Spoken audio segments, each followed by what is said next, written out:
Welcome to the Salmon Runs YouTube. Enjoy the video. You're starting by preparing the phone and SIM card so the connection is clean and fast. First, make sure your device supports the SIM type, physical or eSIM, and the carrier's bands. This prevents incompatibility. Once done, power off, remove the tray, and insert the SIM with gold contacts facing the right way, then reinsert the tray firmly. Make sure battery is above 30% so the phone won't shut down during activation, and keep the carrier paperwork or QR code handy for the next step.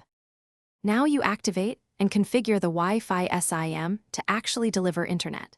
If your carrier provided an app or QR code, scan or open it and follow prompts. Otherwise, enter APN settings manually in mobile network settings. Next, enable mobile data, then enable Wi-Fi sharing or hotspot if you want the SIM to provide Wi-Fi to other devices.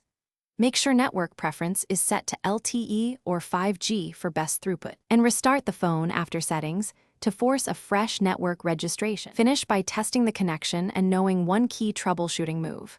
First, run a speed test and connect a secondary device to the phone's hotspot to verify throughput and latency. This confirms the SIM is serving Wi-Fi as intended.